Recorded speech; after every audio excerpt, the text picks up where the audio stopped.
Mais um Nilo Insights, mais uma segunda-feira de muito conteúdo, bastante coisa hoje para o Urba e para o Ale falar. E como sempre, é só agradecer a presença de todos e passar a bola para eles quem comanda este canal. Com vocês, mestres. Obrigado, André. Obrigado, gente. Uma boa noite. Eu esqueci a vinheta, como é que era mesmo? Acho que era isso aí, você mudou um pouco hoje mesmo, mas... deixa eu compartilhar aqui. Bom, como o Edrei comentou... O que aconteceu aqui? Como o Edrei comentou, tem bastante assunto mesmo, a semana foi recheada aí. Então hoje eu vou fazer um pouco diferente do que a gente tem feito aí essas semanas, né? Que é trazer assuntos para a gente propor debate, para propor discussão, tá? Então, menos do que eu ficar passando muita informação aqui, eu trouxe a coisas mais gráficas, mais ilustração para a gente, para eu ir de fato contando a narrativa aí do que aconteceu e a gente chegar a conclusões juntos. Então, uma retomada da semana passada, tivemos aí como dados mais importantes a ata do FOMC e o que vem sendo noticiado aí, né? Acho que a principal matéria de jornais especializados que são as treasuries atingindo os níveis máximos desde 2007, né? Desde a grande crise financeira. Então, isso tem feito bastante preço, tem gerado bastante notícia. Outra não menos importante, hein, não menos midiática, é a crise imobiliária na China. E aí, claro que esses eventos, eles refletem diretamente na bolsa, né, como a Ale vai mostrar, e a gente o Edrei já deu um spoiler aí, engatamos recordes de queda, quedas consecutivas, né, nem tanto o tamanho da queda em si, mas a gente está numa tendência chatinha. Então, um Nilo Insights um pouco mais com notícias negativas, né? Mas enfim, é importante a gente passar a ser agnóstico. Apesar do eu ter colocado em segundo aqui, acho que eu vou começar com esse ponto, que é a crise imobiliária que está acontecendo na China. Na verdade, já não é de hoje, né? Já tem bastante tempo, desde que a Evergrande, que é essa aí que eu trouxe a matéria, ela defaultou um pagamento de juros que foi em dezembro de 21, se eu não me engano. Já faz um tempo, né? Então, desde aquela época que o mercado imobiliário na China chama atenção, mas ele chama atenção principalmente por causa disso, tá? A China é 70% dos investimentos de como o wealth deles, né, investe em real estate, são em imóveis.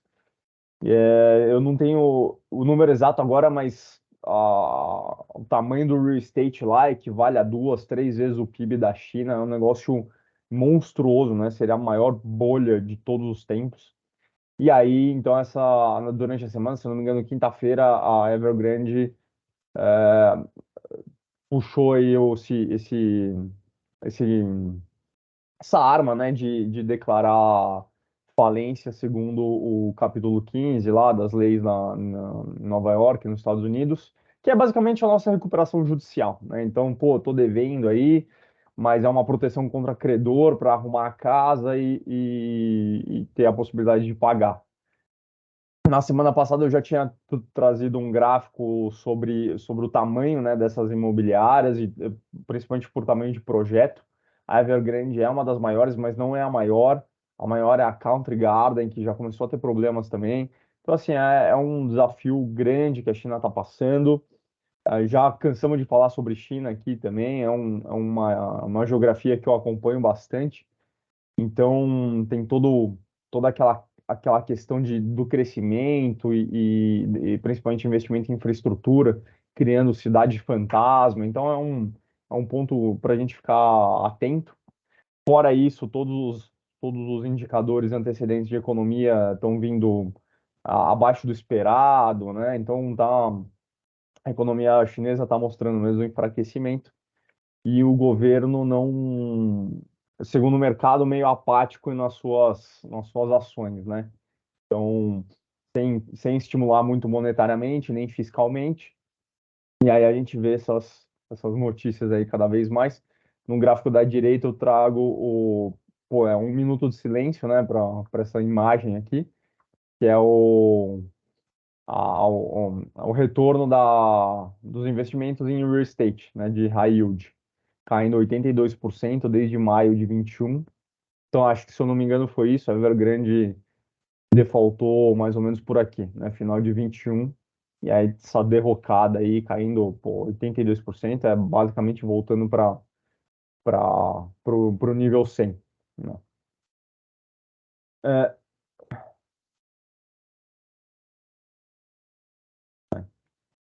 então, a China está com esse problema imobiliário aí, que reflete como causa consequência do enfraquecimento econômico. Então eu passo para a gente falar mais dos Estados Unidos, que foi o tema, né? Não sei quem acompanhou aí, mas pô, as Treasuries atingindo níveis máximo, né, historicamente altos, máximas desde 2007, 2008, da grande crise financeira. Então, quais são as possíveis causas, né? Até compartilhei hoje com alguns aí, principalmente para quem está nos grupos, as possíveis causas do que está acontecendo. E aqui eu trouxe um recorte especificamente dessa pressão vendedora, né? Então, lembrando que a renda fixa é diferente de preço fixo, tá? Uma coisa é renda fixa e renda variável. Outra coisa é achar que o preço é fixo. Isso está errado. Renda fixa significa está ligado mais ao fluxo de pagamento, fluxo de caixa, né? Então esse sim é fixo, é uma taxa contratada.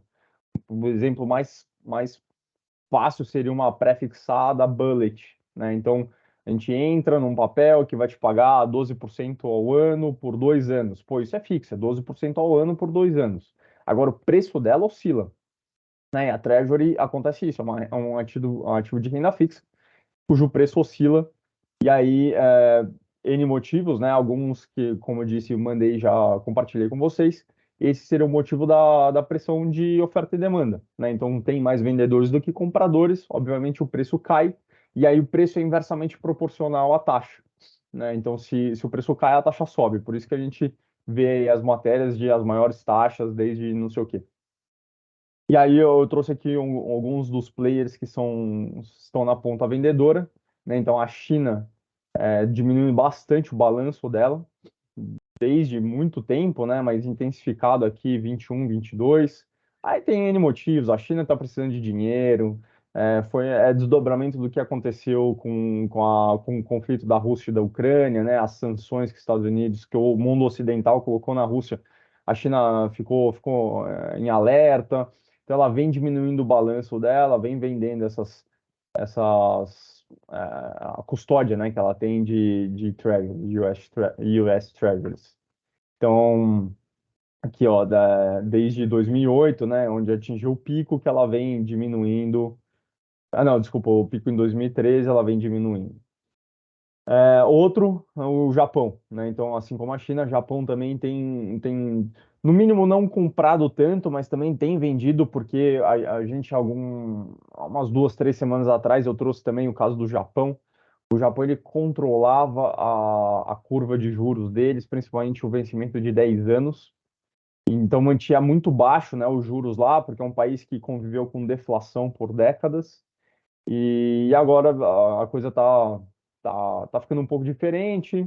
O Japão começou a soltar um pouco sua política monetária, suavizar esse controle de curva. As taxas começaram a subir um pouco, né? Nada de 0,5 para quase 1, mas já faz uma diferença. Então, o japonês ele começa o título japonês vai começar a ser um pouco mais atrativo, e aí existe uma rotação normal. E aí a Arábia Saudita também vendendo bastante.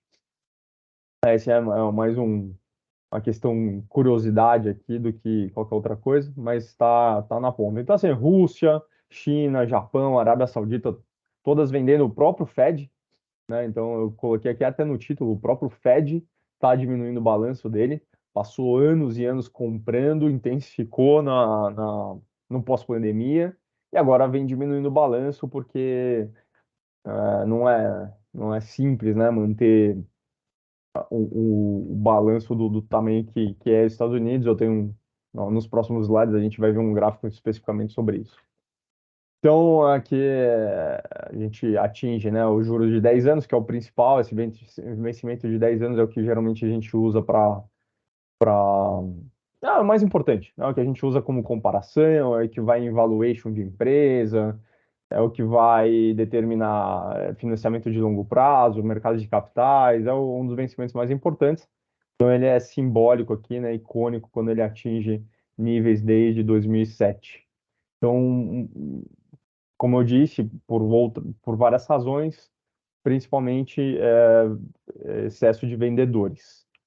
Porém, na ponta contrária, né, sempre tem alguém vendendo, tem alguém comprando. Então, quem são os compradores de títulos públicos americanos de 10 anos? Principalmente os asset managers lá, né? Então, eles têm uma posição net long, que seria net comprada, né, em treasury. E é um dado interessante porque os fundos lá, né, a indústria é um pouco diferente, mas quando a gente fala asset manager lá, é mais o cara que compra. Eles são um pouco alavancados, né? Então eles compram de fato o tamanho da carteira. É uma posição mais real. Diferente de um hedge fund que especula muito, opera alavancado, faz, é, é, monta posições exageradas, né? Os asset managers realmente eles estão operando com aquele dinheiro, eles estão operando posições que eles querem carregar no fundo. Então é uma informação importante para ver quem está na ponta contrária. Há umas 2 semanas, se eu não me engano, também eu trouxe uma divergência entre gestores famosos, né? De um lado o Warren Buffett, do outro o Bill Ackman com o Ray Dalio, cada um em sua ponta. Mas então tem isso, né? Apesar do mercado estar com excesso de vendedores, tem gente aproveitando, pensando que quando a taxa é alta, se a gente compra, a gente está se posicionando naquela taxa. Então começa a ficar interessante para carrego, sabe? Ficar 5% em dólar por 10 anos, pô, não é desprezível. Ah, mas tem inflação, tem a taxa real, sim. A gente, de fato, tem preferido talvez não, mas tem dado mais, preferência, vamos ficar com preferido, para títulos indexados à inflação, tanto aqui quanto lá, porque a inflação de fato é um risco presente.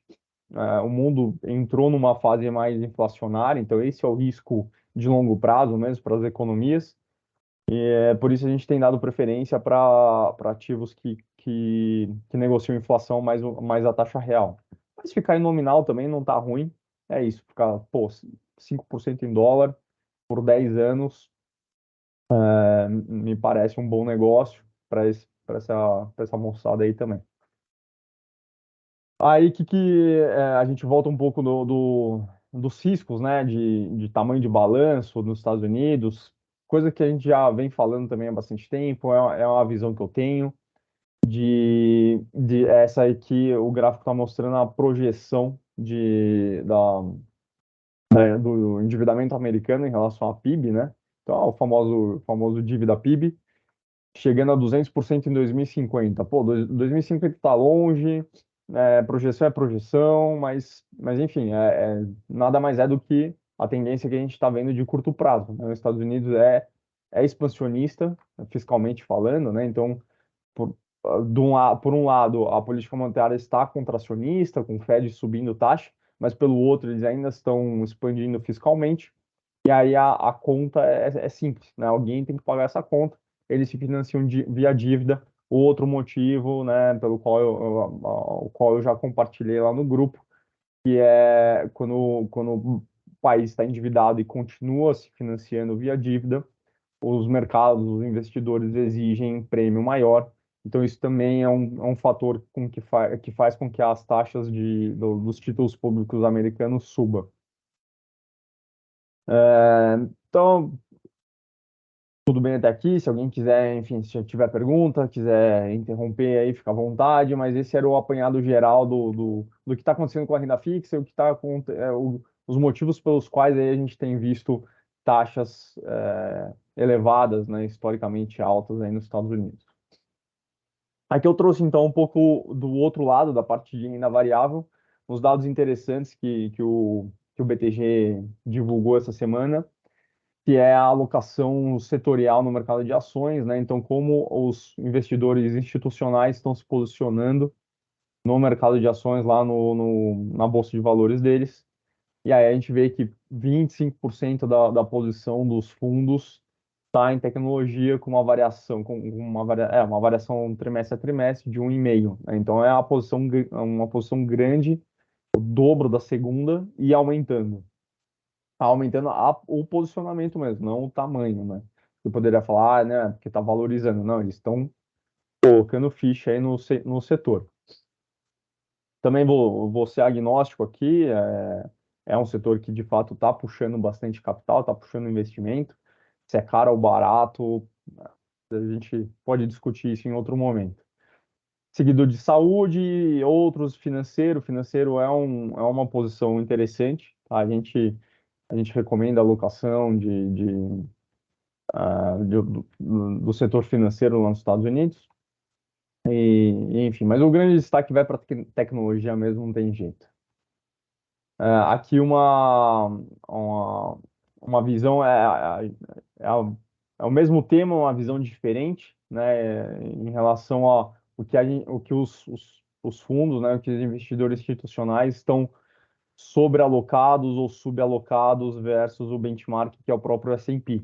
Então, por exemplo, em materiais básicos, os investidores institucionais estão alocando mais do que tem no S&P, o financeiro na outra ponta. O que faz reforço o que eu acabei de falar, o motivo pelo qual um dos que a gente gosta do setor financeiro é que os fundos estão subalocados e aí, naturalmente, conforme o tempo vai passando, eles precisam ser mais aderentes, né? Principalmente ETF, que é um fundo passivo, eles têm que obrigatoriamente alocar mais no setor financeiro, né? Então, se esse setor financeiro está com menos dinheiro, eles vão lá, alocam só para manter o mesmo benchmark. Então, é um possível gatilho aí para o setor financeiro lá nos Estados Unidos, um dos motivos pelos quais a gente gosta. Então, encerrando o assunto de China e Estados Unidos, né, vamos falar de Brasil. Aqui eu trouxe duas visões, tá? De corte de juros e o CDS Brasil. CDS vocês já sabem o que é, né? A gente já fala há bastante tempo também. Mas começando com essa visão de corte de juros. Então, o que o mercado, né, o Focus e o mercado estão precificando para próximos cortes e Selic terminal. Existe uma convergência de Selic terminal nessa casa dos 9%, meio que consenso do mercado isso, né? Então, ao final do ciclo de corte, a gente deve encontrar uma Selic aí nos 9%.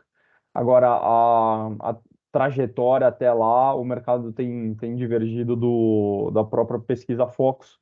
O mercado vendo cortes mais profundos aí no ano que vem e o Focus suavizando esse corte. Independentemente disso, tem uma diferença pequena e a terminal está muito próxima, né? E aí aqui nessa tabela eu trago essa visão mais probabilidade de corte de juros, né? Outro tema que a gente falou bastante, então vocês estão bem treinados em relação a isso. Ou seja, para setembro existe 70% de corte de 50, 30 de 75 e assim vai. Vejo que 75, a não ser em fevereiro lá ou vai dezembro, né? Então a última desse ano, a primeira do ano que vem tem uma probabilidade maior, mas ainda são probabilidades baixas, né? O Banco Central ele vem se comunicando, dizendo que o pace de 50 bases é o pace adequado, né? O ritmo de corte de 50 é o adequado, e aí o mercado, de fato, tem precificado isso com uma probabilidade maior de menor corte, muito próximo da Selic terminal, o que faz sentido também, né? Então, começa mais intenso e depois vai fazendo os ajustes finos até que a gente termine esse ciclo de cortes no final do ano de 2024, né? Já colocando probabilidade praticamente 100% aqui de corte zero. Isso é a curva, tá? Isso é que a gente está enxergando aqui na curva DI. E aí o outro tema que é o CDS. CDS, bom, só para retomar, ser o, ser o seguro contra default, né? Então, quando a gente compra um CDS, a gente tá comprando a possibilidade daquele país, daquele risco soberano defaultar. Então, quanto mais caro, maior a chance, né? Mais caro o seguro desse país não honrar suas dívidas. E aí, portanto, um CDS baixo é desejável.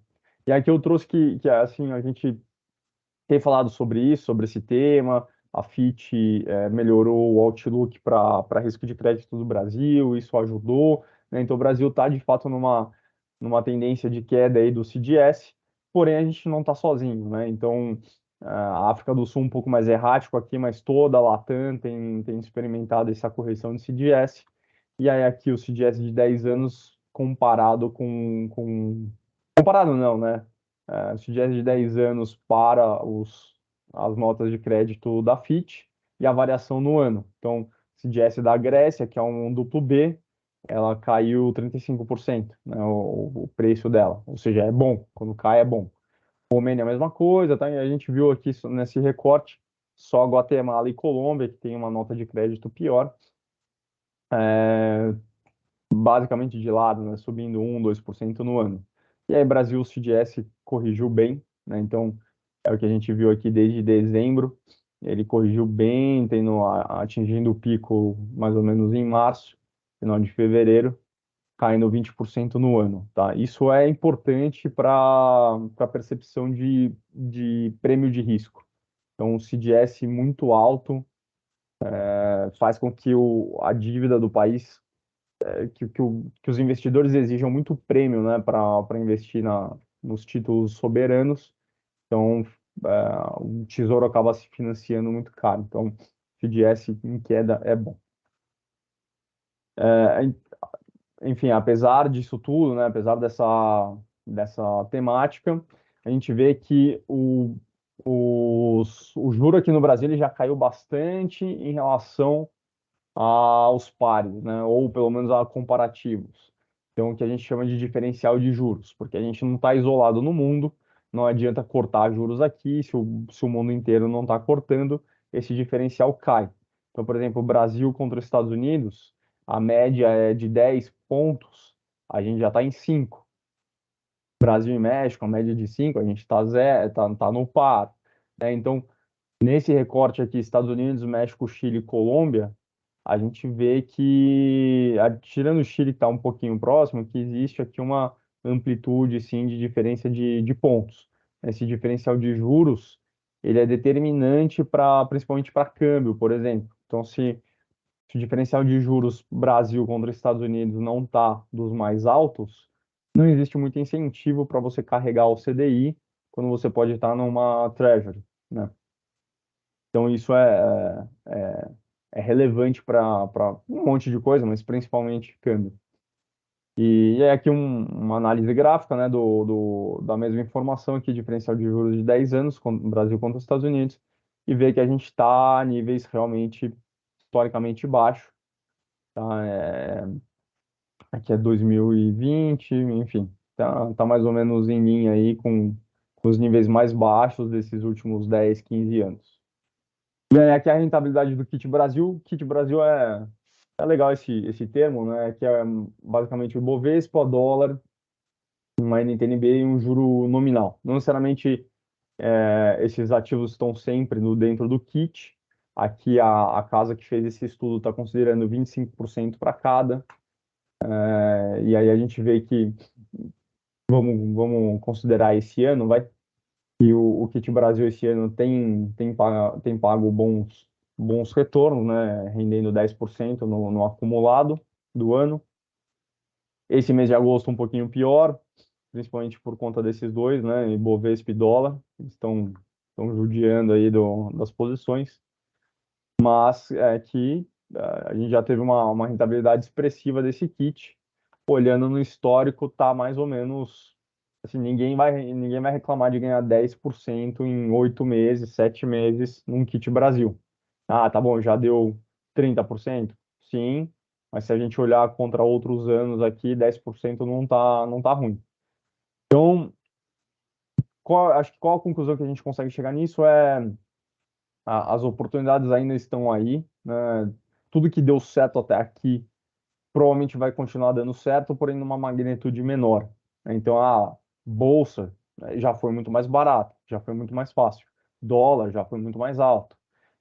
Taxa de juros já foi muito mais fácil pré-fixar, por exemplo. Cansamos de falar aqui que a gente encheu o carrinho de pré-fixado em março, que os juros de 10 anos estava pagando 13, 14 anos, 14%, né? 13, 14%.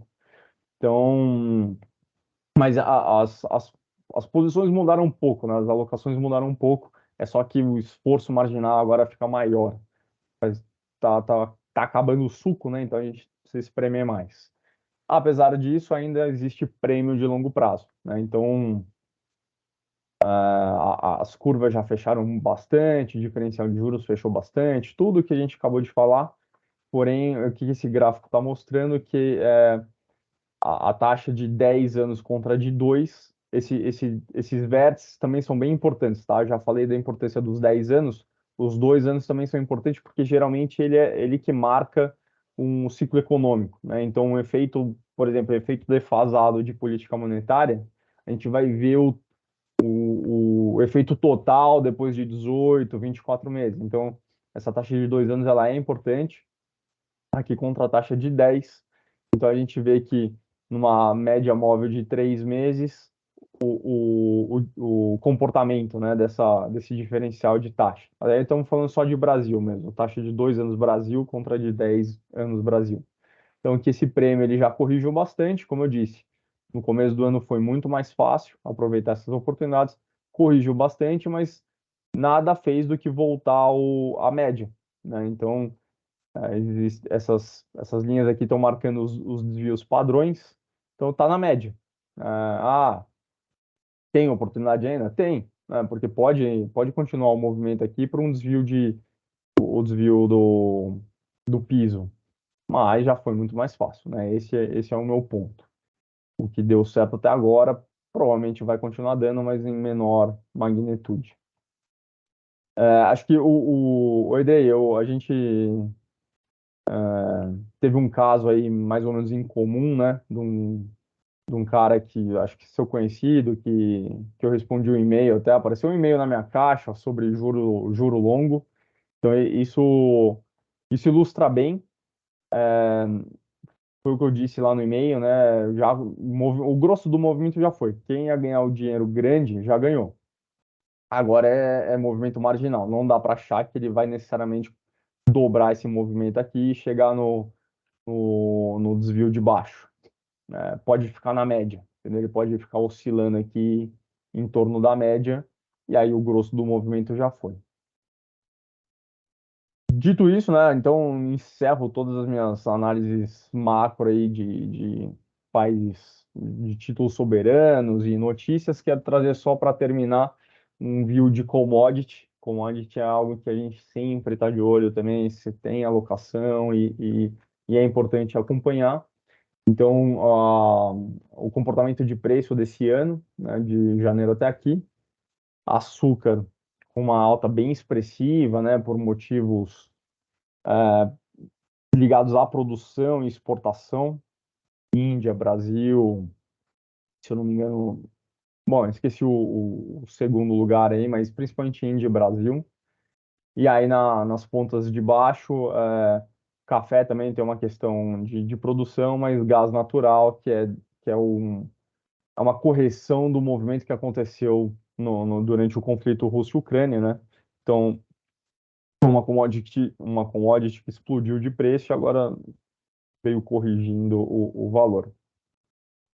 Eu faço destaque também para o petróleo, né? O petróleo ainda está em queda no ano, apesar das recentes altas, e nos deixa bastante feliz porque tem espaço para andar ainda. Aqui, uma, mais ou menos a mesma informação, mas de outra maneira, uma maneira mais gráfica, mas aí com preços nacionais, tá? Que a gente enxerga aqui dentro. Então, não tá fácil ficar posicionado em commodities esse ano, né? Nos últimos 12 meses, esse ano também, a não ser para produtor de açúcar, os caras estão sorrindo de orelha a orelha. E aí aqui um outlook, né, uma visão do próprio BTG, que ele enxerga para essas principais commodities. Então, por exemplo, petróleo ele tem um viés altista por conta dessas justificativas aqui, minério de ferro neutro. Tá basicamente todo mundo neutro, tirando petróleo e boi gordo, né? Então, por motivos distintos, obviamente. A gente acompanha bastante petróleo, minério de ferro, a lei está sempre de olho também. São, de fato, as mais importantes. E, enfim, quem quiser, depois eu passo esse quadrinho aí, só para não ter que ficar anotando e eu também não ficar lendo. Beleza? Era isso. Vou voltar aqui para vocês. E passo a bola para ler. Vou complementar aí, passar alguns gráficos, como os destaques também hoje aí do Ibov e da nossa bolsa, mas primeiro passar aí, como sempre, complementando com o que o Urba falou, sempre uma aula, sempre manjando Isso, muito aí do que fala. É sério, pô, é sempre uma grande aula aqui. Deixa eu compartilhar minha tela.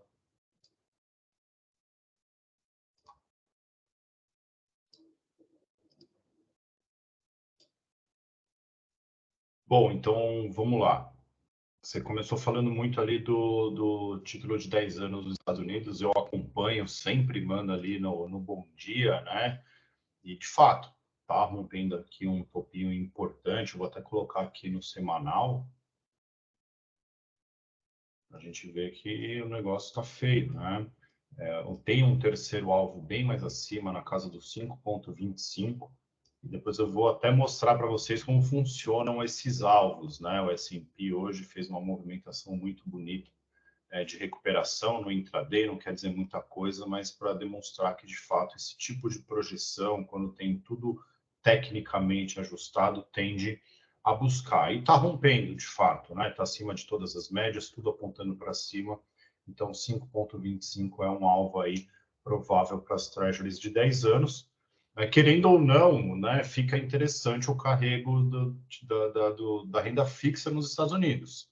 Então, tem demanda de dólar entrando para lá e, obviamente, o DXY, né, que é a história que é o dólar versus uma grande cesta de moedas aí com peso principal do euro, vem acelerando aí depois de ter feito aí uma nova mínima, revertendo toda essa situação e caminhando aí para buscar essa região de topo anterior aqui no 105. Isso faz com que o nosso real se desvalorize, eu vou passar aqui também pelo real, então a situação aí é de força para o dólar. O S&P, né, que eu comentei, eu fiz esse compartilhamento de print aqui hoje cedo, não sei se vai dar para todo mundo ver, né, projetando alguns alvos e até onde ele poderia ir. Seria ali os 4,406. E o fechamento do S&P, ele foi lá cravado, né? Nos 5 minutos a gente consegue ver melhor isso, 4,406, uma projeção bem semelhante com a que eu fiz ali dos títulos de 10 anos dos Estados Unidos, né? Então, para corroborar aí o estudo, a técnica que eu estou utilizando aí para identificar 5,25 como sendo um possível alvo para as treves. Eu quero complementar a subalocação dos fundos no setor financeiro dos Estados Unidos. Né? Esse KR eu já trouxe aqui para vocês também, é um índice do setor financeiro de lá, como se fosse o nosso IFNC, e ele está numa grande tendência de baixa. Né? A gente teve essa perda gigantesca aqui quando deu o impacto dos bancos lá fora, chegou a fazer um pullback perfeito neste candle, que é um candle de referência, né? E está retomando aqui esse caminho. Se a gente fizer aqui um estudo de até onde o preço retraiu, ele retraiu até 61,8 aproximadamente, que é bem técnico para uma continuação do seu movimento de baixa. Então, talvez seja por isso, né, que os fundos estão lá pouco alocados. Né? Então, precisa ver, pelo menos graficamente aqui, uma melhora, uma queda dos juros, porque os juros impactam bastante os bancos, principalmente os menores, para isso daqui deslanchar e a gente ver um equilíbrio lá das contas de alocação lá fora, né? Bom, Ibov mais um dia de queda hoje, né? A gente tem muita correlação com os Estados Unidos, mas quando a gente amanhece com a China, que eu vou mostrar para vocês depois, caindo muito forte, é bem provável que a gente descole e tenha uma sinergia um pouco maior com a China nesses momentos, tá? Então, o Ibov aí com uma queda de 0,85, perdendo um terceiro alvo dessa congestão, região de topos prévios, né? Uma região de resistência muito importante para o Ibov, e agora ele perdendo esse patamar, o que eu espero é que ele venha buscar a primeira retração aqui no 112. Né? Não é nada catastrófico, dado aí a alta que a gente teve, mas é preocupante, né? São vários dias seguidos de queda, sem nenhuma ideia aqui, sem nenhum único sinal de que ele venha a recuperar qualquer tipo de movimento. Né? Então, primeira retração aqui no 112 chama minha atenção para o preço e também o 110 mil, que é na sua média móvel de 200, que está flat, uma tendência bem lateralizada se a gente olhar aí mais afastado do gráfico, né? A gente tem um grande de um range aqui bem definido.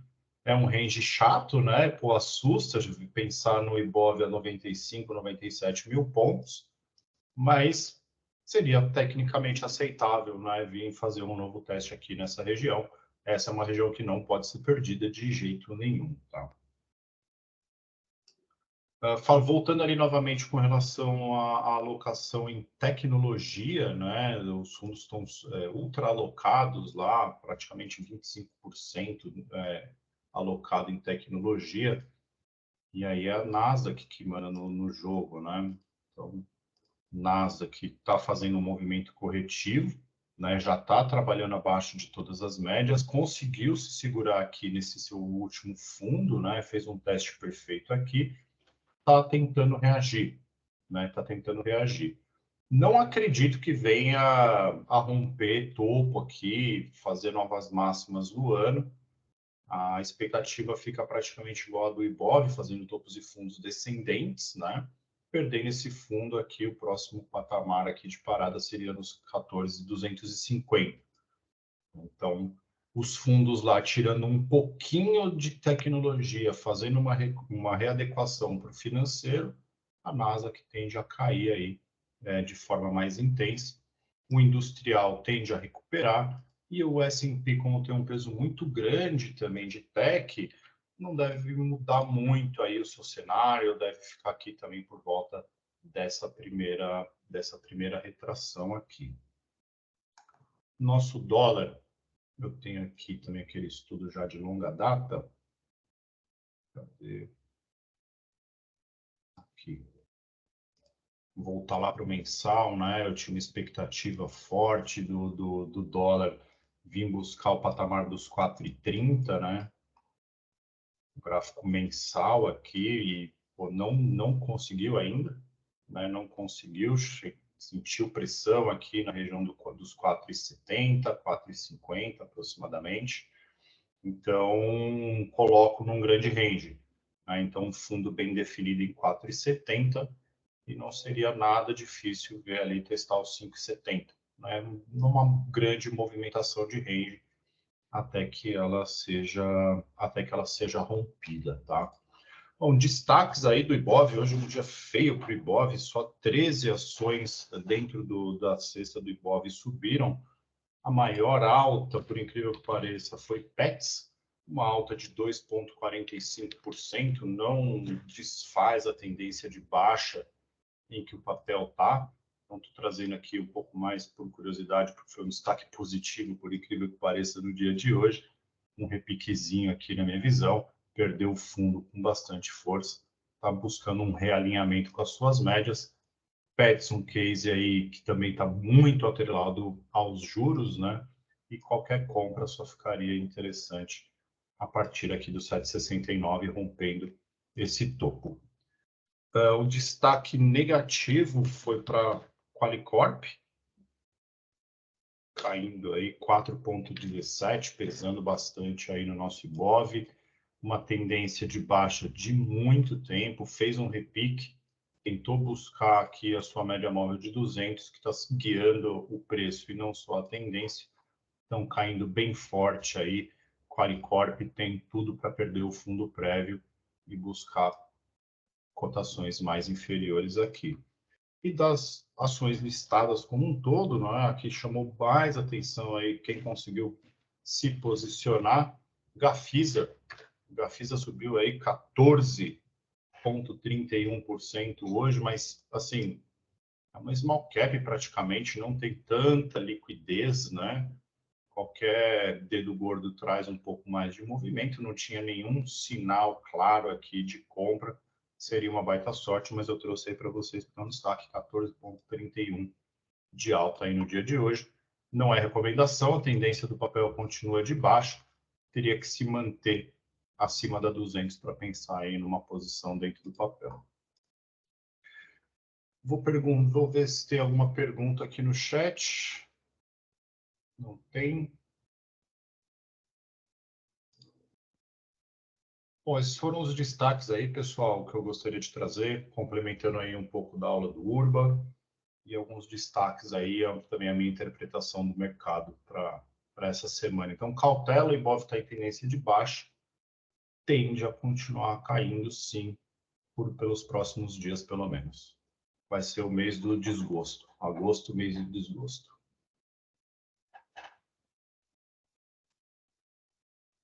Perguntas, traumas semanais, como sempre. Eu acho que foi complicado, né? Muito novo. O Urba falou logo no início, né? Ia ser só de notícia ruim.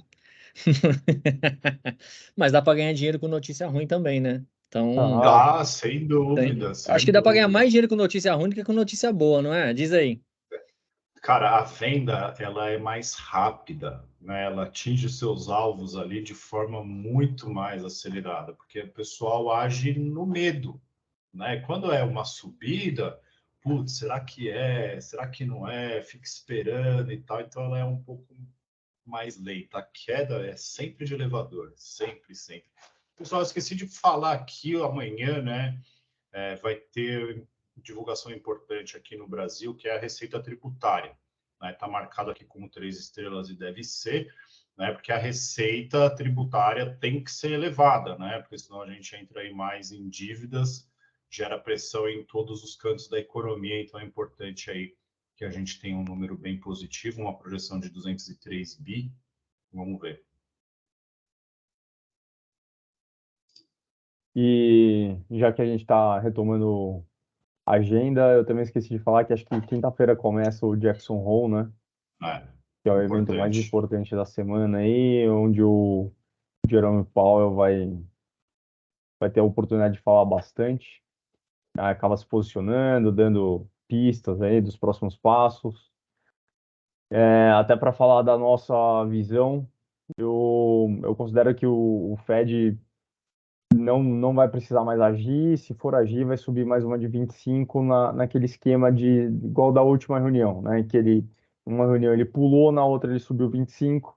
A reunião antecedente ele já não fez nada.